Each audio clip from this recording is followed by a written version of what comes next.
Hello hello students, आप लोग कैसे? मेरी उम्मीद से आप लोग अच्छे होंगे। चलिए मैं आप लोगों के सामने अगेन रूबरू हूँ। तो आज के क्लास में हम लोग लेक्चर नंबर 4 रहेगा। तो हम लोग चलिए हम लोग कंटिन्यू करते हैं आज का क्लास। तो आपको हम बता दें कि पिछले वाले कक्षा में मतलब लेक्चर में आप लोगों को कहाँ तक पढ़ाए थे। तो आपको पिछले वाले लेक्चर में दो चर वाले रेखिक का ज्यामितीय अर्थ तक बता दिए थे। चलिए इससे हम लोग कंटिन्यू करते हैं आज का क्लास, ठीक है।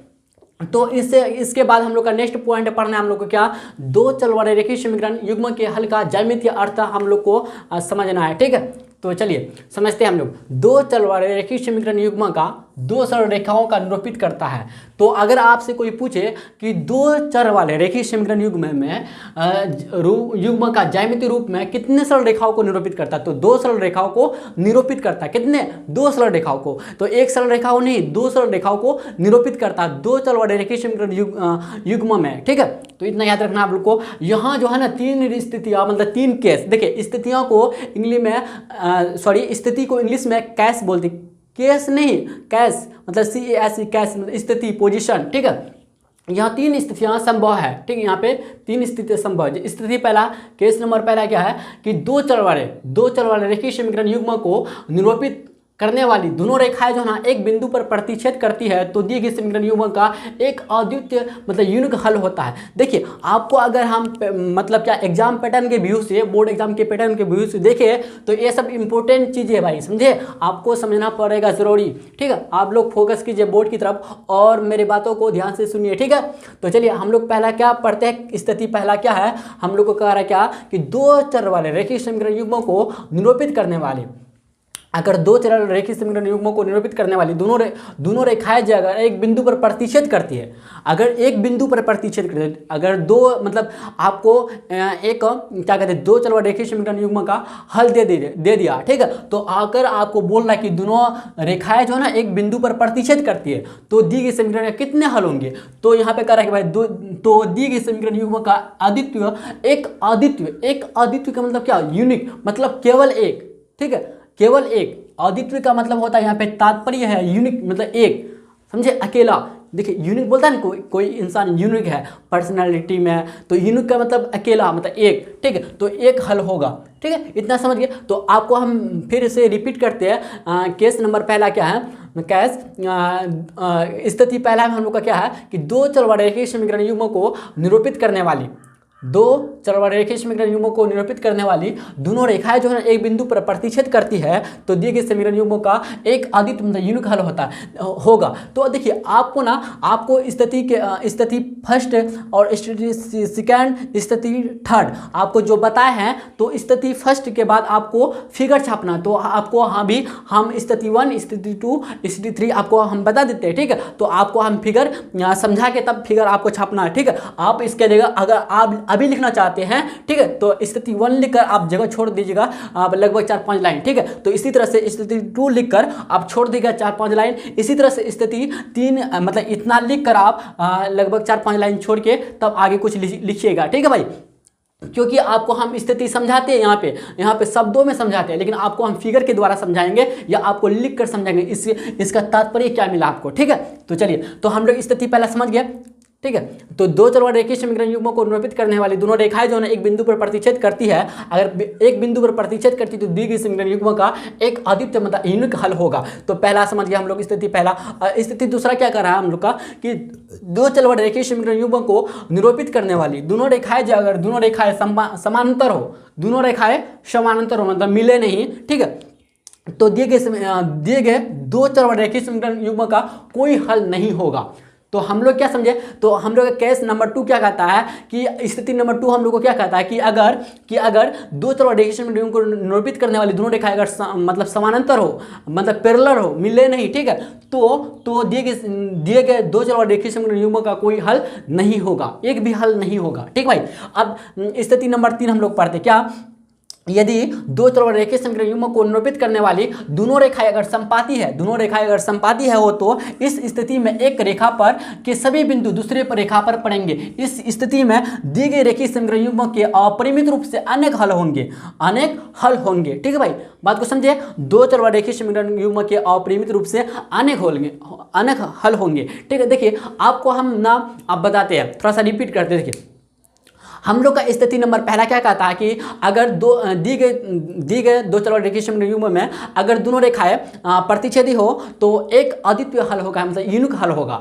अब स्थिति नंबर दूसरा जो कहता है, इसका दूसरा क्या कहता है, स्थिति नंबर दूसरा यह कहता है क्या कि अगर दोनों रेखाएं, मतलब दो चलवार रेखीय समीकरण युग्म में दोनों रेखाएं अगर दोनों रेखाएं ना क्या कहते हैं, समानांतर है, ठीक है, पैरेलल है, मतलब मिलता नहीं है एक दूसरे को, काटता नहीं, प्रतिच्छेद नहीं करता है, तो इस स्थिति में क्या होगा कि एक भी हल नहीं होगा इस समीकरण, दिए गए समीकरण का कोई, मतलब दिए गए समीकरण मतलब दो चलवार रेखीय समीकरण का हल नहीं होगा, एक भी हल नहीं होगा, ठीक है। अब स्थिति तीसरा हम लोग का क्या कहता है कि दो चलवार रेखीय समीकरण युग्म में अगर दोनों रेखाएं मतलब दोनों रेखाएं अगर समपाती है, मतलब ओवरलैपिंग है, तो इस स्थिति में, इस कंडीशन में, इस पोजीशन में क्या होगा कि दी गए रेखीय समीकरण युग्म, मतलब दो चलवार रेखीय समीकरण युग्म का अनेक हल होगा, अपरिमित रूप से अनेक हल होगा। तो अगर हम पैटर्न के व्यू, एग्जाम पैटर्न के व्यू देखें ना, तो ये सब बहुत इंपॉर्टेंट है बिंदु, समझे, ये सब आता है, एक दो पूछा जाता है, एक दो क्या दो तीन पूछा जाता है, ठीक है भाई। आप देखिए, अगर आप ना नॉलेज गेन करना चाहते हैं तो आपको ना शुरू से लेकर आखिर तक जो भी आपको पढ़ाया जाता है अच्छा से आप रिवाइज करते रहिए और अच्छा से समझते रहिए, ठीक है। तो आपका ये सब मतलब अच्छा से अगर कॉन्सेप्ट आपका क्लियर रहेगा ना तो आप अच्छा भी मार्क्स ले आएंगे, ठीक है, कोई दिक्कत नहीं होगा इसमें, आपको कहीं भी समझने में दिक्कत नहीं होती। कॉन्सेप्ट समझिए, क्या हम बताना क्या चाहते हैं, आप पॉइंट से देखिए, इतना आप कितना पढ़े ये मायने नहीं रखता, कितना आप सीखे ये मायने रखता है, ठीक भाई। आप कितना पढ़े ये मायने नहीं रखता है, कितना आप सीखे, कितना दिमाग में आप नॉलेज को गेन कर पाए, ठीक है, ये इतना इंपॉर्टेंट रखता है। और उतना इंपॉर्टेंट नहीं कि आप कितना घंटा समय दिए, इतना इंपॉर्टेंट नहीं रहता। इंपॉर्टेंट यह रहता है कि आपका अंदर, मतलब आपके दिमाग के अंदर, मतलब आपको कितना, मतलब आपके क्या कहते हैं मेमोरी में कितना घुसा, मतलब कितना बैठा दिमाग में जाके टच किया, ठीक है भाई, इतना इंपॉर्टेंट रखता है। लेकिन ये सोचिएगा क्या कि हम एक समय में दो काम करेंगे, मतलब क्या कि हम पढ़ाई में फोकस ना करके दूसरा काम में फोकस करेंगे, तो पढ़ाई को साथ साथ लेकर चलेंगे तो एग्जाम क्वालिफाई कर दीजिएगा, लेकिन एग्जाम मतलब पास कर दीजिएगा। लेकिन आपको ना हम बता दें अपने दिल से भाई कि अगर आपको अच्छा विद्यार्थी, बेस्ट स्टूडेंट्स बनना है तो आपको मेहनत से, लगन से, अपने दिलो जान से, ठीक, जान से नहीं भाई, दिलों से अपने मतलब अरमान होना चाहिए, हौसला होना चाहिए पढ़ने लिखने का, ठीक भाई। तो आप उमंग होना चाहिए पढ़ने लिखने का, ठीक है। तो अगर आप हौसला से पढ़िएगा, आप अपना एक ड्रीम लेकर पढ़िएगा, ठीक है, तो आपका ड्रीम मतलब क्या कहते हैं अनिवार्य पूरा होगा, कंपल्सरी होगा। क्योंकि बड़े बड़े महान आदमी कहते हैं कि जिसका सपना में जान होता है वो मतलब हमेशा कुछ ना कुछ मतलब करते रहता है, बैठे नहीं रहता, ठीक है। तो इसी तरह से आपको अगर एग्जाम में आपको बहुत अच्छा स्कोर करना है ना, तो आपको मेहनत भी करना होगा, ठीक है। मेहनत से आपको पीछे नहीं भागना है, आपको मेहनत का सामना करना होगा, ठीक भाई। तो आपको हम इतना बता रहे हैं, ठीक है। तो क्योंकि हम इस रास्ते से गुजरे हैं, हमको पता है, इसलिए आपको हम अपना बात शेयर करते हैं, ठीक है भाई। तो आप भी अपना बात शेयर कीजिएगा, किसके थ्रू बताइए, कमेंट के थ्रू, कि आपको मेरा दिया हुआ वीडियो आपको कैसा लगता है, ठीक है। तो चलिए हम लोग देखिए, अब आपको हम स्थिति पहला, स्थिति सेकेंड और स्थिति थर्ड आपको हम समझा चुके हैं। तो स्थिति पहला और एक बार रिपीट करते हैं। स्थिति पहला हम लोग क्या कहता है कि दो चलवार रेखीय समीकरण युग्मों को निरूपित करने वाली दोनों रेखाएं अगर एक बिंदु पर प्रतिच्छेद करती है, मतलब एक बिंदु पर मिलती है, तो दी गई समीकरण, जो भी दिया गया समीकरण है का एक अद्वितीय मतलब यूनिक हल होगा, मतलब केवल और केवल एक हल होगा। कब होगा एक हल? जब दोनों रेखाएं प्रतिच्छेद करती है। बात समझे आप? देखो मतलब स्थिति नंबर 2 देखिए क्या कह रहा कि दो चलवार रेखीय समीकरण युग्मों को निरूपित करने वाली दोनों रेखाएं अगर समानांतर हो मतलब पैरेलल हो, तो दिए गए दो चलवार रेखीय समीकरण युग्मों को कोई हल नहीं होगा। पैरेलल होगा तो कोई हल नहीं होगा, प्रतिच्छेद होगा तो एक हल होगा, अगर संपाती हो तो अपरिमित रूप से अनेक हल होगा। बात खत्म, इतना समझ गए होंगे। चलिए इसके बाद आपको हम ना स्थिति नंबर पहला फिगर के माध्यम से, स्थिति नंबर दूसरा फिगर के माध्यम से, स्थिति नंबर तीसरा फिगर के माध्यम से आपको हम समझाने का कोशिश करते हैं, ठीक है। आपको अगर यहाँ तक आपको अच्छा से मतलब समझ में नहीं आया तो फिगर के माध्यम से और भी अच्छा से समझ में आ जाना चाहिए, ठीक है। तो चलिए हम लोग मिटा के आगे बढ़ते हैं। किसी को यहाँ तक स्क्रीनशॉट खींचना तो खींच सकते हैं। चलिए तो देखिए स्थिति नंबर पहला, अगर हम पहला नंबर लिखेंगे तो समझ जाएगा स्थिति नंबर पहला का है फिगर। तो आपको ना स्थिति नंबर जो पहला लिखा है इसके बाद आपको जो हम बताएंगे अभी आपको छापना है यहीं पे, समझे।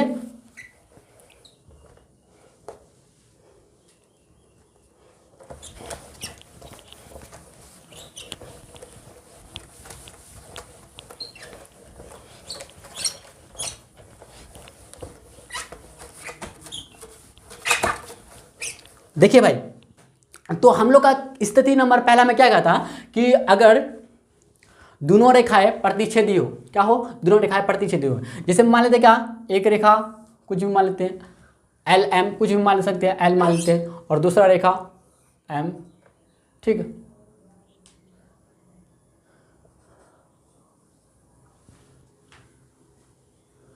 अगर प्रतिच्छेद करता है पी, मान लेते पी बिंदु पे एक्स वाई मान लेते हैं यहाँ पे, ठीक है। तो पहला रेखा का समीकरण है, रैखिक समीकरण है, पहला का समीकरण का है, पहला का समीकरण है क्या, मान लेते 1ax plus b1y plus c1 equal to 0, और दूसरा का a2x plus b2y plus c2 equal to 0। तो यहाँ पे p जो है ना, l, यहाँ पे l और m जो रेखाएं हैं, रेखा जो है, रेखा l और m जो रेखाएं है ना, ये क्या है, प्रतिच्छेदी है, प्रतिच्छेदी है कि नहीं बताइए, प्रतिच्छेदी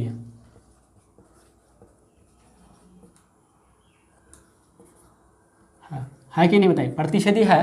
तो यहाँ पे x का भी, यानी x का और y का, x का और y का आदित्य, मतलब इन दोनों का रेखीय समीकरण युग्म का आदित्य हल होगा, मतलब क्या, यूनिक हल होगा, क्या होगा, यूनिक हल, क्या होगा, यूनिक आदित्य हल होगा, क्या होगा, आदित्य हल। समझिए, यस है ना, बताइए।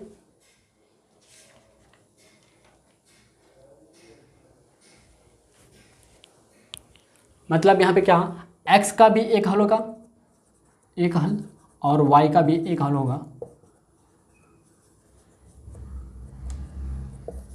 ठीक है।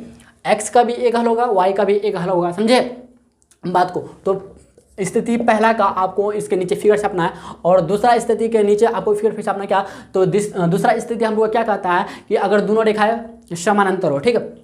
तो मान लेते हैं हम समानांतर हैं, जैसे यहाँ पे P मान लेते हैं और यहाँ पे Q मान लेते हैं, ये दोनों समानांतर है कि नहीं।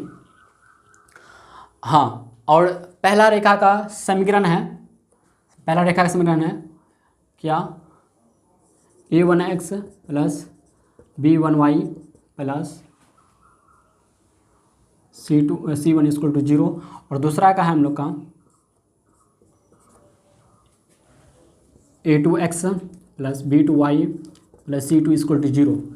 तो यहाँ पे क्या होगा बताइए, यहाँ समानांतर है क्या भाई, यहाँ दोनों रेखाएं जो है समानांतर है, समानांतर है ना, ये दोनों रेखाएं समानांतर। तो यहाँ पे P और Q का मतलब क्या कहते हैं, ax प्लस b1 प्लस c इक्वल टू, यहाँ पे दोनों रेखा का जो मतलब दिए गए रेखीय समीकरण का, दिए गए रेखीय समीकरण का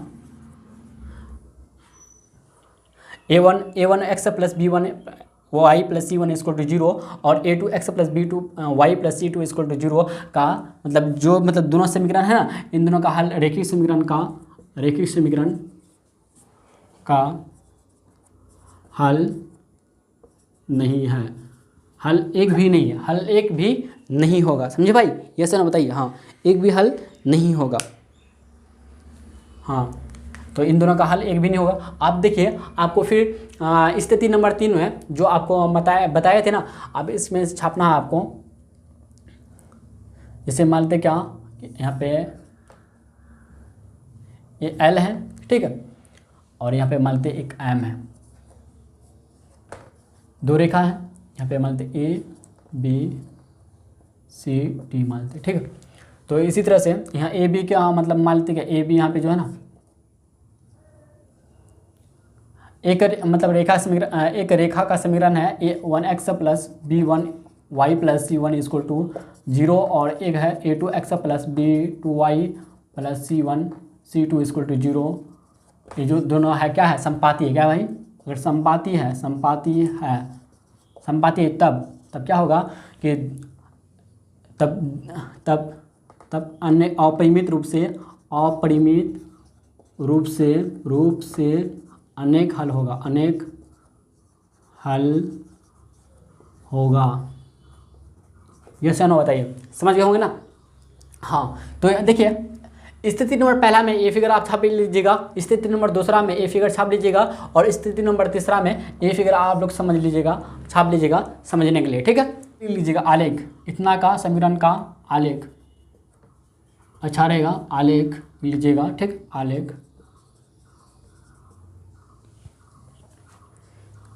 देखिए आप समझ गए होंगे बहुत अच्छा से। चलिए स्टूडेंट्स हम लोग आगे बढ़ते हैं। तो एक पॉइंट आपको यहाँ पे नोट में हम लिखना भूल गए थे, ठीक है, लिखाना भूल गए थे आपको, तो आप लिख लीजिएगा, दो चलवा याद कर लीजिएगा क्या, दो चलवा रेखीय समीकरण का आलेख जो होता है ना, ग्राफ जो होता है ना, एक सरल रेखा होता है, सिंपल लाइन होता है, ठीक है। इसको आप नोट डाउन कर लीजिएगा कॉपी में, ठीक है। याद रखने के लिए आपसे क्वेश्चन पूछा जा सकता है, या कोई भी पूछ सकता है आपसे क्या कि, या एग्जाम में भी आ सकता है आपका कि दो चलवा रेखीय समीकरण का आलेख कैसा होता है, एक सरल रेखा होता है, या बहुत मतलब 4-5 ऑप्शन दे देगा आपको, 4 ऑप्शन दे देगा, आपको चूज करना है, ठीक है। तो आप इसको लिख लीजिएगा अपना कॉपी में, ठीक है। चलिए हम लोग नेक्स्ट पॉइंट पढ़ते क्या कि एक रेखीय समीकरण युग्म का, एक रैखिक समीकरण युग्म जिसका कोई हल नहीं होता है, कोई हल नहीं होता है, रेखीय समीकरणों का असंगत या विरोधी युग्म कहलाती है, ठीक है। देखिए रैखिक समीकरण युग्म, देखिए समीकरण को हम लोग शॉर्ट कोड में लिखते हैं, ठीक है, इसको ऐसे समीकरण युग्म, ठीक है। तो a1x plus b1y plus c1 equal to 0 और a2x plus b2y plus c2 equal to 0 है ना। तो कह रहा है क्या, देखिए पॉइंट क्या कह रहा है हम लोग का कि एक रैखिक समीकरण युग्म, ठीक है, जिसका कोई हल नहीं होता, जिसका कोई हल नहीं होता है भाई, समझे, तो रैखिक समीकरणों का असंगत या विरोधी युग्म कहलाती है। देखिए रैखिक समीकरण युग्म यहाँ पे लिखे a1x plus b1y plus c1 equal to 0 और a2x plus b2y plus c2 equal to 0। तो यहाँ पे कोई हल नहीं है, क्या, कोई हल नहीं है, समझे भाई कि नहीं, कोई हल नहीं है। तो कोई हल नहीं है, तो इसमें कोई हल नहीं है, तो इसीलिए रैखिक समीकरण युग्म, देखिए रैखिक समीकरण क्या कहलाएगा बताइए, रैखिक समीकरण कहलाएगा तब क्या, असंगत या विरोधी कहलाएगा, क्या कहलाएगा, असंगत या विरोधी युग्म कहलाएगा, विरोधी कहलाएगा, विरोधी युग्म कहलाएगा, ठीक है भाई। अब देखिए आप कंडीशन क्या, शर्त है क्या आपको कि एक रैखिक समीकरण युग्म जिसका कोई हल नहीं होता है, ठीक है, कोई हल नहीं होता है, रैखिक समीकरणों का असंगत या विरोधी युग्म कहलाती है। तो इसका कोई हल नहीं होता, इसका ये होता क्या होता है, शर्त होता है a1 बट्टे a2 बराबर b1 बट्टे b2 बराबर नोट बराबर c1 बट्टे c2, मतलब यही इसका कंडीशन होता है, ठीक भाई। अगर आपको क्वेश्चन दे दिया है ऐसा a1 बट्टे a2 इक्वल टू b1 बट्टे b2 नोट बराबर c1 बट्टे c2, तो आपको ऑप्शन चूज करना है, आपको असंगत या संगत, आप ऑप्शन सी दे दिया, दोनों ऑप्शन डी दे दिया, क्या इनमें से कोई ना, तो आपको असंगत या विरोधी युग्म चुनना है, ठीक है भाई, समझे बात को नहीं, एक कंडीशन इसका, समझे, याद कर लीजिएगा इसको क्या कि एक रैखिक समीकरण युग्म मतलब एक रैखिक समीकरण का युग्म मतलब पेयर जिसका कोई हल नहीं होता है, तो रैखिक समीकरणों का असंगत या विरोधी युग्म कहलाते। तो अगर हल नहीं होगा तो इसका नाम हो जाता, नाम बदल जाता, असंगत या विरोधी युग्म बोलते हैं, समझे। इसका हल देखिए असंगत, मतलब नहीं, संगत मतलब साथ साथ नहीं जाएगा इसका किसी का साथ, तो ये हट के रहेगा थोड़ा सा, इसलिए हट के है भाई कि इसका कोई हल नहीं होता। जब रैखिक समीकरण युग्म a1x plus b1y plus c1 equal to 0, तो इसी तरह से a2x plus b2y plus c2 equal to 0 का कोई हल नहीं है, तो इसीलिए रैखिक समीकरण का तो कहलाएगा जो असंगत विरोधी युग्म कहलाएगा, क्या कहलाएगा, विरोधी युग्म कहलाएगा। तो इस कंडीशन में क्या होगा कि a1 बट्टे a2 इक्वल टू b1 बट्टे b2 नोट बराबर c1 बट्टे c2, ठीक है, तो यही इसका कंडीशन होगा। अब हम लोग नेक्स्ट पॉइंट समझते हैं कि एक रैखिक समीकरण युग्म जिसका एक या अनंत हल होता है, एक हल हो भाई या अनंत हल होगा। देखिए अगर बोल दिया आपको कि जिसका कोई हल नहीं हो, तो ऑप्शन आपको चूज करने दे दिया, आप यही ऑप्शन रहेगा, समझे। आपको अगर बोल दे क्वेश्चन में बोल दे कि इतना इतना का इतना समीकरण इतना का, आप इसका क्या कहते हैं कोई हल नहीं निकाले तो इस फार्मूला से निकलेगा, कोई हल नहीं है तो इस फार्मूला से निकलेगा। बोलेगा हल है या अनंत हल है, हल है, एक हल है या अनंत हल है, तो आपको जो अभी हम बताएंगे इससे निकलेगा। लेकिन अगर आपसे पूछ लिया, अगर पूछा मतलब मतलब क्वेश्चन में अगर पूछा जाएगा कि आपसे क्या कि मतलब समीकरण का इक्वेशन का दो चलो रेखीय समीकरण का एक भी हल नहीं है तो इस फार्मूला से हम मान निकालेंगे, ठीक है भाई। इसी तरह से हम लोग नेक्स्ट पॉइंट को समझते हैं, एक रेखीय समीकरण युग्म जिसका एक या अनंत हल होता है। देखिए रेखीय समीकरण युग्म लिखते क्या, रेखिक समीकरण युग्म, समीकरण युग्म जिसका क्या होता है भाई, मान लेते क्या यहाँ पे a1x plus b1y plus c1 equal to 0। इसी तरह से एंड और, ठीक है, और क्या होगा a2x plus b2y plus c2 equal to 0। तो तब रेखीय समीकरण का एक या अनंत हल होगा, एक या फिर अनंत हल होगा, लेकिन हल होगा, अनंत हल है होगा, ठीक भाई, हल होगा। अब देखिए इसका कंडीशन देखिए, शर्त देखिए, इसलिए तो अनंत हल होगा समीकरणों को संगत या विरोधी तब कहलाएगा क्या, यही तब कहलाएगा, इसका नाम है तो रेखीय समीकरण कहलाएगा क्या, रेखीय समीकरण। तो इसीलिए रेखीय समीकरण कहलाएगा भाई, क्या कहलाएगा बताइए, नाम इसका बदल जाएगा। तो रेखीय समीकरण क्या कहलाएगा बताइए, अविरोधी, संगत या अविरोधी कहलाएगा, क्या कहलाएगा, संगत या अविरोधी युग्म कहलाएगा, अविरोधी युग्म कहलाएगा, ठीक भाई। समझे बात को कि नहीं समझे, समझ गए होंगे, युग्म कहलाएगा। तो देखिए इसके लिए ना फॉर्मूला देखिए, आपको हम ना ऊपर वाला रफ करते हैं, ठीक भाई, किसी को स्क्रीनशॉट खींचना है तो खींच सकते हैं। देखिए ऊपर वाला को रफ करते हैं हम।